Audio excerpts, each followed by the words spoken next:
Good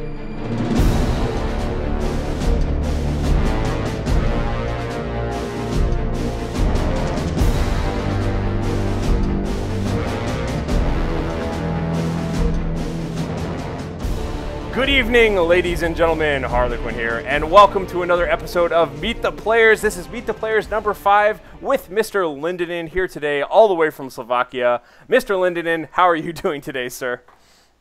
Very fine, thank you. And I'm really happy that I got invited to Meet the Players. It's really a chance for me to be in the spotlight for once in my life. Well, hey, man, I'm happy to have you here. I've been really enjoying your games, and you've been very entertaining out there. And, you know, tell me a little bit about yourself. So, you're from Slovakia? No, not actually. I moved to Slovakia a couple of months ago, actually 4 months, maybe. I'm originally from Russia, which is still quite cold and just getting the few breaths of spring. While here in Slovakia, people are already wearing t-shirts and enjoying the warm weather. And the International World Hockey Championship, which is going to set the city on fire one of those days. Yeah, you got like some major the World Championship, and it's Russia versus Slovakia. Is that it? Is that the game? Yeah, they just played, and you could hear the booms and the roar of the crowd from like maybe 20 miles away. Oh my God! the game on the huge screens out on the main street, and every time they scored, it was like a plane landing or a bomb going off. Okay, I'm not that much of a hockey fan myself, but I was really impressed by this crowd. Wow, that is humongous. So tell me a little bit about, you've already talked, we've been chatting for quite a while here today, actually, and I've learned a whole lot about you. So, already 1 hour or 1 hour and a half? Yeah, pretty good. Yeah, I know. That's kind of the deal. I tend to be really chatty. So tell me a little bit about your background with Warhammer 40K. I know that not only have you been playing this game for a while, but you actually started off with the tabletop game, right?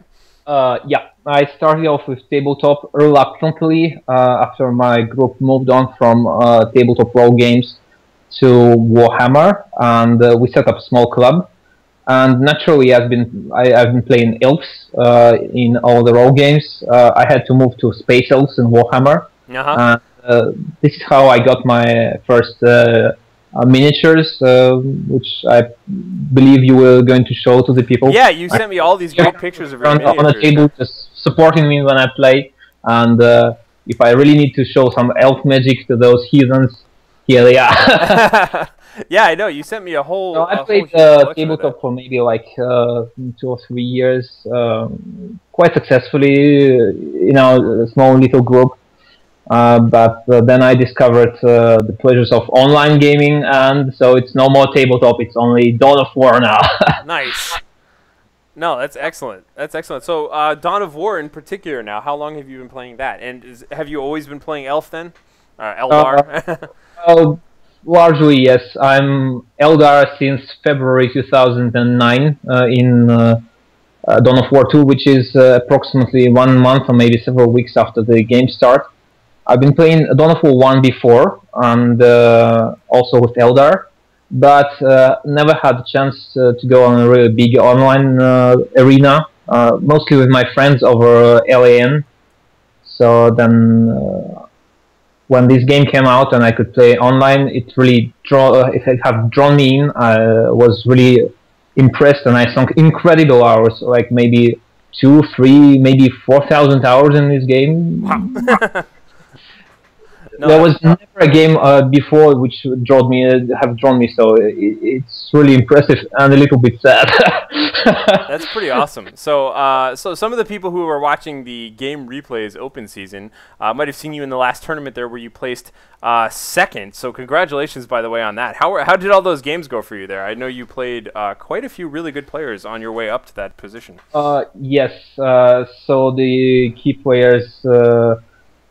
I was really close to losing against Aki, who plays an Apothecary and Tyrannid, two of my most difficult matchups in 1v1.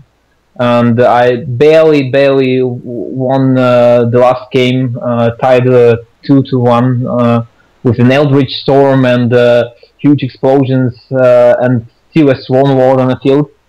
Then I played against Vindicare, and Vindicator was the player I lost to in the previous tournament, Cross B. He started with Space Marines, but this didn't really go well for him. Then he switched to Chaos and really defeated me easily with Heretic Spam. So this time I knew what to expect. I adapted and I got out of Warlock. And you can see that all those Heretics burn with Immolator on game. Nice. Yes, and afterwards, with the momentum build on defeating those two great players, I really was sure of beating Blood Rain, and it really did happen. Nice. With all those webway gates around the map and very little rangers, it's quite an entertaining game, and you can still see the BOD worth rewatching. Definitely. No. Check it out. I think those are great, and all the replays are up on GameReplays.org and that sort of thing. So what was that? What else was I going to ask you? Okay, so tell me a little bit now. What is your least favorite matchup? What is your most challenging matchup when you go into these kind of games? Apothecary. Apothecary is my nightmare. One of the things why I so hate the Apothecary is because Apothecary plus Assault Space Marines defeats Farseer plus Banshees in almost any situation. Like, without suffering too many losses. I can try Grav Blade, I can try Doom Blade, I can try healing, but Apothecary always prevails. And once the Elder Banshees are out of the picture, there's not many things that the Elder can do it against an Apothecary, because other units lack the DPS. The Apothecary just out-heals them. Interesting. The second worst matchup is Lord General, and you can see from my finals that Lord General just steamrolls over me, especially when played by Nimok. He is a very proficient LG player. And here we have the Tyranids, and it's the third unfavorite matchup, because the Tyranids have Hormagaunts, who completely nullify both the Banshees, on which the Farseer depends, and the other units, such as Guardians. They can outshoot or out-melee Guardians. And Rangers are not really the best choice against Hormagaunts, so Tyranids are quite a bad matchup.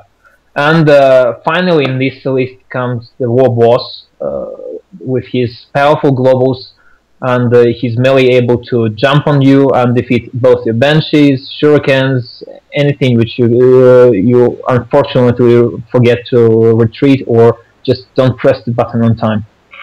Gotcha. Alright, that was a long tirade. No, that's a great analysis. That's exactly why you're here today, is to provide sort of insights and all that fantastic stuff there. So, yeah. Tyranid here, played by Schranz Fan. Yeah. Let me actually get into that, and okay. Let me pull up my screen here so we can see around here. I was actually going to ask you right before we get into introducing these players here. We've already talked to Mr. Chocobambus, who has a very map control oriented style of play. How would you categorize your approach to playing and winning as Eldar? Well, I like fun games. For a long time, I didn't consider myself a pro player or a good player. It so happens that I'm regularly now in the top 10 or top 20, so I can no longer avoid it. And as a fun player, I prefer to dominate the field by controlling the units, by having a better build than my opponent. So I usually let go of the victory points and concentrate on getting the units which would counter the enemy's build. My favorite being Warp Spiders, because they counter almost everything, and they're a very fun unit to control, jump around, shoot here, shoot there, make an ambush, things like this. And so it's quite difficult for me to play against those people who focus on victory point control. Like, for example, I have never ever won against Choco's Warp Spider Exarch. Never. I mean, I've defeated many other players, but his Warp Spider Exarch, no. I can destroy his Imperial Guard easily with Space Marines or even Eldar sometimes, but Warp Spider Exarch always eludes me. He decaptures everything, kills everything. Gotcha. So, this is how I play. I try to wait, see what my opponent puts on the field, then I pamp out some units which will defeat his combination. Sounds good. So playing with more traditional countering units, attrition, killing units, all of that sort of thing.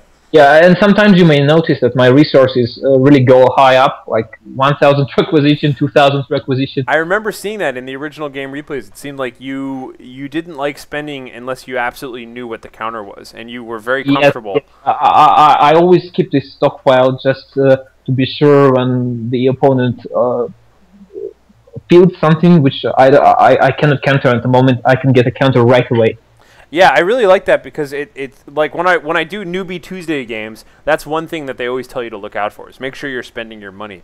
But whenever I saw you do it, it was very deliberate, and it's the exception to the rule, which is that sometimes it's okay to sit on lots of money if you have an advantage and you're waiting to see what your opponent does. So I like that as well.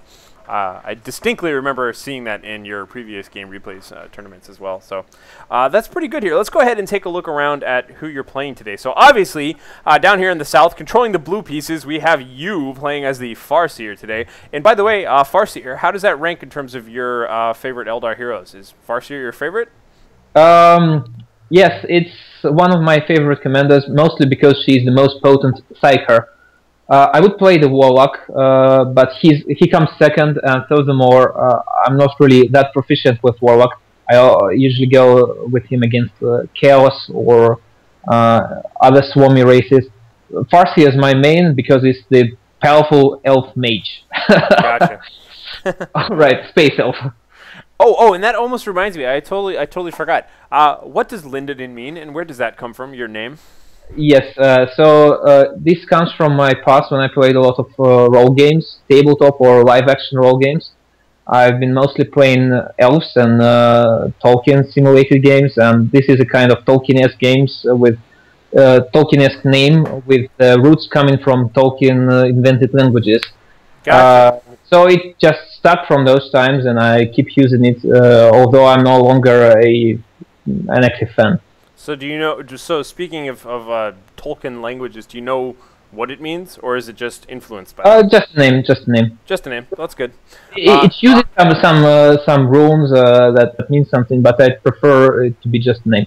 Just the sound of it. That sounds good. Anyhow, so taking a look all the way up here on the northern side, I like that, by the way. I'm a Lord of the Rings fan, although obviously not as big as you. You seem to instantly trump all of my knowledge about Lord of the Rings stuff. So I'm fine bowing out on that one. It was a cheap trick. Yeah. No, that's cool.